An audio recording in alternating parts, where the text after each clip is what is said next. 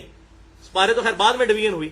Same قرآن ہے, یہ سعودی عرب سے چھپتا ہے, اور یہی ریڈ پرنٹنگ, ریڈ جو کور کے ساتھ, جلد کے ساتھ, یہی قرآن جو طلحہ یاسین شام کے رائٹر کا لکھا ہوا وہ ایران سے بھی چھپتا ہے. پاکستان میں بھی آپ شیعہ کے مدرسے سے جا کے قرآن لے لیں, سیم قرآن ہے. یہ بالکل جھوٹا پراپوگنڈا ہے. بالکل اس طریقے سے اہل سنت کے ہاں جب پراپوگنڈا ہوتا ہے تو اہل تشیع کے ہاں بھی ہوتا ہے. لہٰذا اس کی پوری تحقیق الحمدللہ ہو چکی ہے. اس حوالے سے بنو امیہ کے کرتوتوں کا نتھنگ ٹو ڈو ود ابو بکر عمر اور عثمان رضی اللہ عنہم اجمعین. تیسری گزارش, تاریخی روایتیں جو ہیں ان کی اسناد کی تحقیق ہونی چاہیے. یہ نہیں ہے کہ کوئی واقعہ بھی اپنے مطلب کا ملا جس میں کسی صحابی کی توہین آئی تو بیان کرنا شروع کر دیا بغیر اس کے دیکھے کہ یہ ثابت ہے کہ نہیں. مثال کے طور پر یہ شیعہ کے جو عام ذاکرین, رافضی جو ذاکرین ہیں جاہل قسم کے, محرم کے دنوں میں وہ بیان کر رہے ہوتے ہیں کہ حضرت عمر نے حضرت فاطمہ کے اوپر وہ دروازہ پھینکا, ان کے گھر کو آگ لگائی, وہ شہید ہوگی, ان کا حمل بھی ضائع ہوا ولیعوذ باللہ تعالی. یہ جس خبیث راوی نے یہ روایت بیان کی ہے اس کا نام ہے ابان بن ابی عیاش, المتوفا 140 ہجری, تابعی تھا لیکن پکا کذاب تھا. صحیح مسلم کے مقدمے میں امام مسلم نے یہ نقل کیا ہے, یہ پکا کذاب تھا. اس کی حدیثیں محدثین نے ایکسپٹ نہیں کی ہیں, اور ایون اہل تشیع کے محدثین کے ہاں بھی یہ جھوٹا راوی مانا جاتا ہے جس نے یہ ساری سٹوری گھڑی ہے. اب یہ سٹوری چونکہ مطلب کی تھی لہذا وہ اہل تشیع میں جو رافضی ٹائپ کے لوگ ہیں, غالی رافضی, انہوں نے لے کے تو بیان کی اور یہ کیش کروانا شروع کیا, حضرت عمر پر یہ تھوپنا شروع کر دیا ولیعوذ باللہ تعالی. یہ بالکل جھوٹی روایت ہے, اس کی کوئی اصل موجود نہیں ہے. جب راوی جھوٹا ہے اہل سنت اور اہل تشیع دونوں کے ہاں ابان بن ابی عیاش لعنت اللہ علیہ. چوتھی حدیث, چوتھی گزارش وہ ہے بھائیو, دور حاضر کے ایک انتہائی بڑے عالم ہیں, اگرچہ مجھے کچھ چیزوں سے میں ان سے اختلاف بھی ہے, بہرحال ایک بہت بڑے اہل تشیع کے عالم ہیں, حسین الامینی. ان کی کتاب 2003 میں ایوارڈ اس کتاب کو ملا. اس کتاب کا نام ہے شیعت کا مقدمہ, جو اہل تشیع نے اپنا مقدمہ اہل سنت کی عدالت میں پیش کیا ہے کہ ہمارے خلاف آپ یہ پراپوگنڈا کرتے ہیں کہ جی ہم قرآن کو محفوظ نہیں مانتے, ہم صحابہ کو کافر کہتے ہیں, ہم صحابہ پہ لعنت کرتے ہیں. تو انہوں نے تمام چیزوں کا ڈینائی کیا, اور جو روایتیں تھیں وہ کہا یہ ساری مردود روایتیں ہیں. اس طرح کی روایتیں تو سنیوں کے ہاں بھی ملتی ہیں, جھوٹی روایتیں. تو اگر ہمارے ہاں موجود ہے تو آپ ہم سے پوچھیں تو صحیح, یہ روایتیں ہمارے ہاں صحیح نہیں ہیں, ہم نہیں ان کو صحیح مانتے. مثلا سنن ابن ماجہ میں یہ روایت موجود ہے کہ حضرت عائشہ جو ہے وہ آٹا گوندھ رہی تھی تو بکری جو ہے وہ قرآن پاک کے کچھ صفحے کھا گئی, جو یہ اکثر مشہور کیا ہوتا ہے شیعہ کے بارے میں. یہ روایت تو اہل سنت کیا ملتی ہے, روایت بھی صحیح ہے, اس میں کوئی ایسا مسئلہ نہیں ہوا. یہ تو نہیں قرآن غائب ہو گیا اگر چند صفحے بکری نے کھا لیے تو, وہ تو صحابہ کے سینوں میں تھا, حضور کے سینے میں تھا. ٹھیک ہے, تو وہ تو کئی بار یہاں پہ بھی معاذ اللہ کئی قرآن پاک جو ہیں وہ گٹر میں بھی مل رہے ہوتے ہیں. کتنے صفحے جو ہیں وہ ابھی یہ دریا جب یہ ابھی سیلاب کے بعد اترے گا تو آپ دیکھیں گے کتنے جو ہے صفحے جو ہیں یہاں پڑے ہوں گے کنارے پہ. تو اب یہ تو نہیں کہ قرآن ضائع ہو گیا. تو اس طرح کی چیزوں کا جو ہے وہ صرف پراپوگنڈا ہوتا ہے.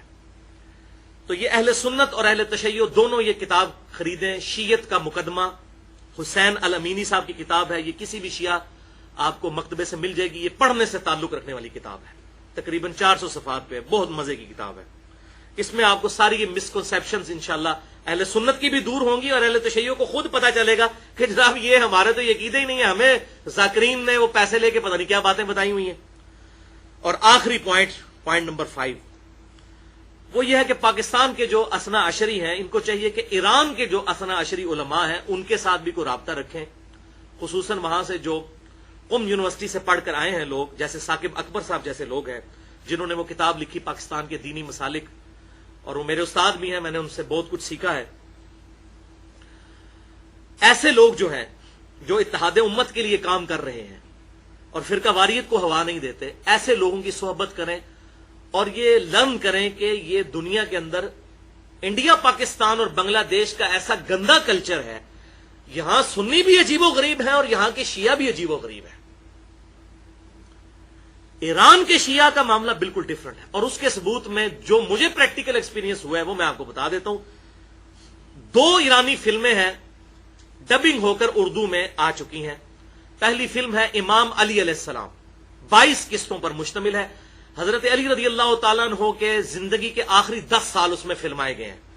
حضرت علی کو انہوں نے دکھایا نہیں، خلفائے راشدین کو بھی نہیں دکھایا، باقی سارے انہوں نے کریکٹرز دکھائے ہیں۔ اور آپ حیران ہوں گے اس پوری فلم کے اندر مقدمہ ہی یہ ہے کہ مولا علی رضی اللہ تعالیٰ عنہ شیخین یعنی ابو بکر اور عمر رضی اللہ عنہما کی خلافت کو زندہ کرنا چاہتے تھے، جسے سپائل کر دیا تھا حضرت عثمان کے چند گورنروں نے، حضرت عثمان نے نہیں۔ حضرت عثمان کو حضرت علی سمجھاتے تھے، پھر وہ ان گورنروں کو چینج بھی کرتے تھے، لیکن آخری وقت تک حضرت علی حضرت عثمان کے ساتھ رہے رضی اللہ عنہم اجمعین۔ اچھا، دوسری فلم ہے مختار ثقفی پر 40 قسطوں پر مشتمل، جس نے قاتلین حسین سے بدلہ لیا تھا، مختار ثقفی۔ اس میں بھی آپ دیکھیں گے کہ جب سلمان ابن سرد صحابی جو کوفے میں تھے، حضرت امیر معاویہ رضی اللہ تعالیٰ عنہ کی وفات کے بعد جب یزید کو انہوں نے زبردستی خلیفہ بنا دیا تو وہ انہوں نے بغاوت کا علم بلند کیا۔ ان کی حدیثیں بخاری اور مسلم میں موجود ہیں۔ یہ بڑی مشہور حدیث ہے بخاری اور مسلم کی کہ کچھ دوست لوگ آپس میں لڑ رہے تھے تو حضور صلی اللہ علیہ وسلم نے فرمایا کہ میں ایک کلمہ ایسا جانتا ہوں اگر یہ پڑھ لیں تو ان کا غصہ ٹھنڈا ہو جائے گا، اور وہ ہے اعوذ باللہ من الشیطان الرجیم۔ یہ بخاری اور مسلم دونوں میں حدیث ہے۔ اس کے راوی ہے وہی سلمان ابن سرد جنہوں نے کوفے میں یہ سارا علم بلند کیا تھا اور حضرت حسین کو خط لکھا تھا کہ آپ آئے، کہ امیر معاویہ نے وہ اپنا عہد توڑ دیا ہے جو 5 انہوں نے عہد کیے تھے حضرت حسن کے ساتھ صلح کرتے ہوئے۔ ایک تو یہ تھا کہ ممبروں پر گالیاں نہیں دی جائیں گی صحابہ کرام کو، اور اس طریقے سے شیعان علی پر ظلم نہیں ہوگا، اور ان کے مرنے کے بعد خلافت کو شورا کے اوپر چھوڑا جائے گا۔ انہوں نے مخالفت کی ہے، اب آپ امت کے سردار بن کر سامنے ہیں۔ ان کے خط پر گئے تھے سیدنا حسین رضی اللہ تعالی عنہ۔ تو 40 قسطوں پر مشتمل یہ مختار ثقفی والی جو فلم ہے، اس کا بھی اردو میں ڈبنگ ہو چکی ہے۔ تو یہ الحمدللہ آپ کو یہ بات پتہ چلے گی کہ کس طریقے سے اثنا عشری جو ایران کے ہیں ان کا جو معاملہ ہے وہ بالکل ڈیفرنٹ ہے یہاں کے لوگوں سے۔ اللہ تعالیٰ سے دعا ہے کہ جو حق بات میں نے کہی اللہ تعالیٰ ہمارے دلوں میں راسخ فرمائے، اگر جذبات میں میرے منہ سے کوئی غلط بات نکل گئی تو اللہ تعالیٰ ہمارے دلوں سے محف کر دے، ہمیں کتاب و سنت کی تعلیمات پر عمل کر کے دوسرے بھائیوں تک پہنچانے کی توفیق عطا فرمائے۔ سبحانک اللہم و بحمدک، اشہد ان لا الہ الا انت، استغفرک و اتوب الیک، وما علینا الا البلاغ المبین۔